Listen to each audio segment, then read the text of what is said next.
setting up your kick to trigger a compressor to duck your synth or your bassline. This is what most people do when using sidechain.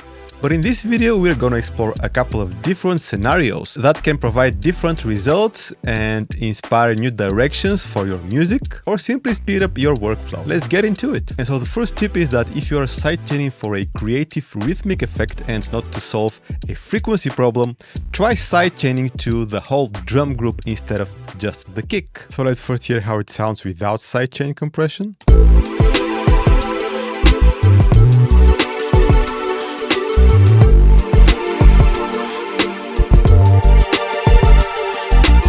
So I want this polyphonic synth to duck basically when any drums occur in the track. Turn on the compressor, go to the sidechain section, enable sidechain, audio from drum track, turn down the threshold. Easy.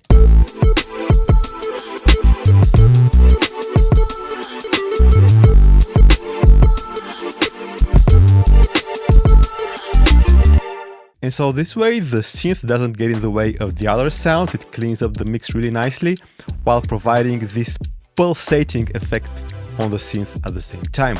Really cool. So for tip number 2, we're gonna do frequency-based sidechain. So let's say you want to sidechain this synth only to your kick drum after all, but you're either using a drum loop or a third-party plugin, so you don't have the kick as a separate output and you can't select it from the drop-down menu down here like you could do if you were using the built-in drum rack in Ableton Live. A well-known but more time-consuming approach would be to use the so-called dummy kick, mute it, and sidechain to that, so a kick that isn't audible on a separate track to be used to trigger the sidechain of the compressor. But here is actually a quicker and easier way to do it using the EQ section of the compressor device. So we turn on the EQ, turn on the low pass filter of the EQ, and so this EQ will apply to the sidechain signal of the compressor. It will not affect what we are hearing, it will only affect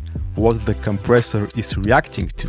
And so we're gonna solo the track, turn on this headphone icon here, so now we can only hear the sidechain signal and will not be listening to the actual signal that's coming from the synth track.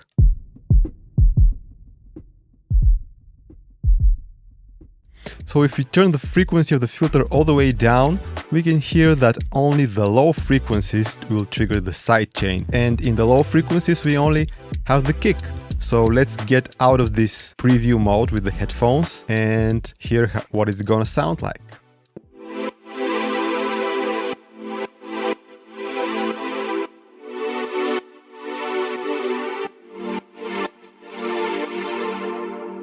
With the drums.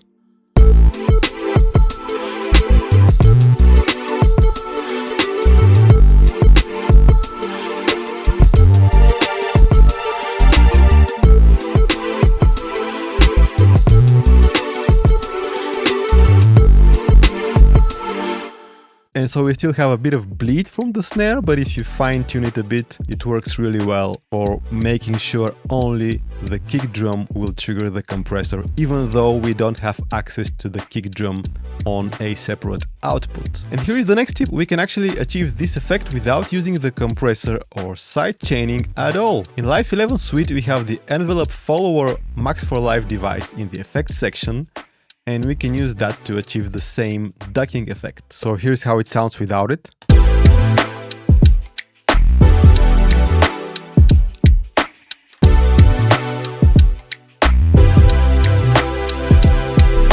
So unlike the compressor that we load on the synth, with the envelope follower we want to load it on our actual kick drum. So I'm just gonna drop it here on my drum rack after the kick drum, hit the map button, and then I'm gonna go to my synth track. I can either use a volume control or a frequency control of a filter. I just need to touch it, and as you can see, it is already affecting the frequency of the synth.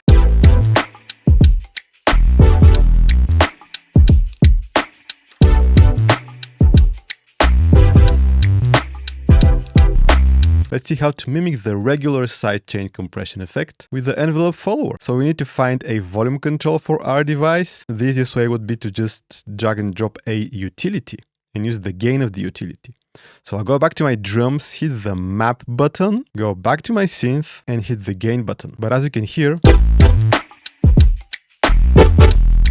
it's only playing when the kick hits, and if you want to do the reverse, actually having the kick duck the synth, we need to set this percentage here to, let's say 50, because on the utility, let's go back to the utility, on the utility at 50% it's around 0 gain, so we set this to 50 and this to 0. So it should now work similar to regular sidechain compression.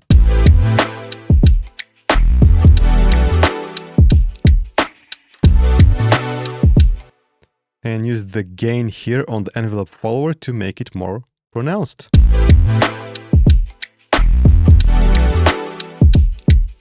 And again, if you want our synth to be affected not only from the kick but from the whole drum rack, we can just drag and drop the envelope follower and remove it from the kick chain, and it's now listening to the whole drum rack and following the envelope of the drums.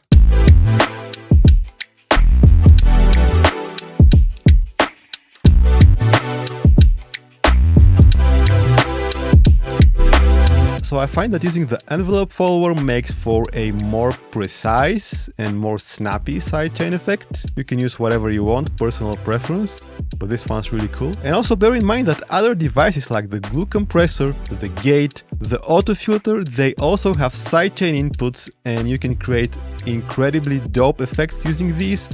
I've shown this in previous videos, so I'm not gonna get into this right now, but I will link the videos down in the description of this one. So I hope the video was useful. Make sure to check out my sample packs and my Ableton Live packs from the link down in the video description for some cool samples, Ableton Live presets, effect tracks. Thank you so much for watching, everyone. Catch you in the next one.